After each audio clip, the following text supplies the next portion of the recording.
You know, this is the part of the hike that I'm intentional about. And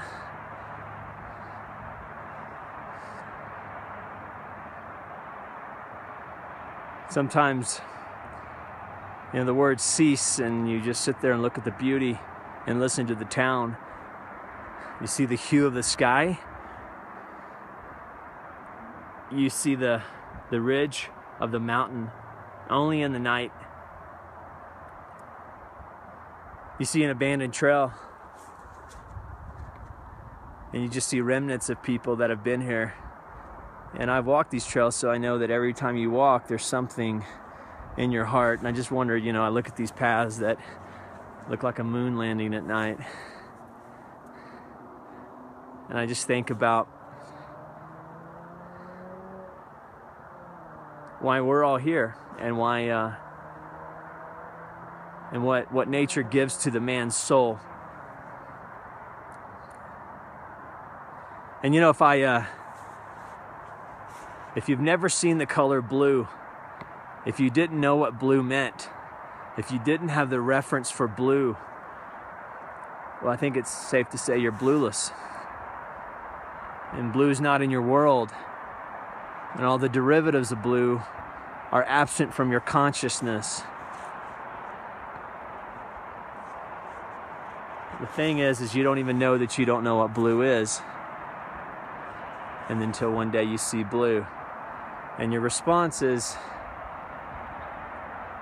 well, that's varied with personality. Some people just smile in discomfort. They like the familiar. Other people point to the blue and they say, you know, let me give this away. Let me give it to someone else. I'm not worthy of that. Another group still will look at a blue and say, that's pretty. It's beautiful. I wonder how I can use it. And they look in terms of utility and things that are used. And for them, blue is a tool. And then fourth says, no, there's no blue. I'm too special for blue. I'm too special. And still another group wants to tell you about how blue is synthesized from the chromatic scale. And for them, blue is just an intellectual thing. And then there's still another group that's like, blue, that's uncomfortable, that's unfamiliar. What do the authorities say about blue? They claim to be with blue. They say we walk the blue line, but there's no blue in their life.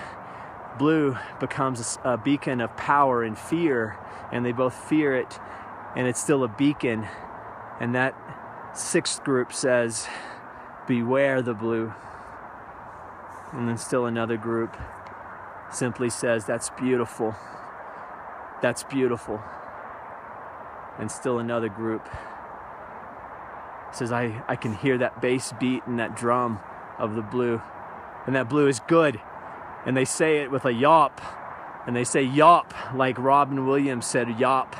And they say blue is good. And they put emphasis on things because they feel like good needs to be amended, and somehow they could add to the blue.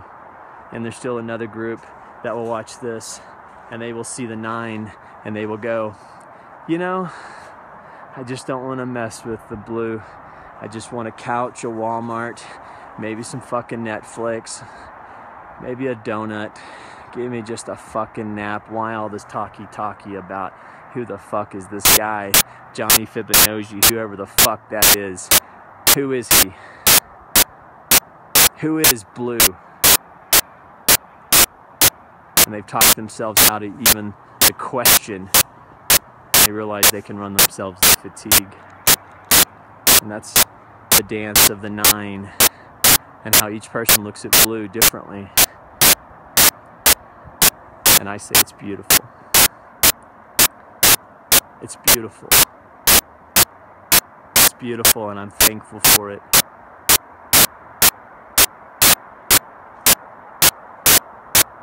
And in my own way, I want you to see the beauty that I see. And I want you to see the mountaintop in the silhouette. And I want you to see the sunset. I want you to see it quickly. And I may add to it in my foolery. I may add to the blue.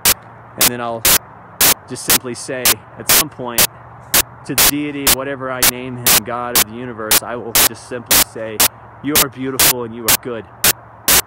And I tried my best to point to you in a deaf world. But Father, forgive them, for I too was deaf. Sometimes you don't know what you don't know. Forgive them, for they know not what they do.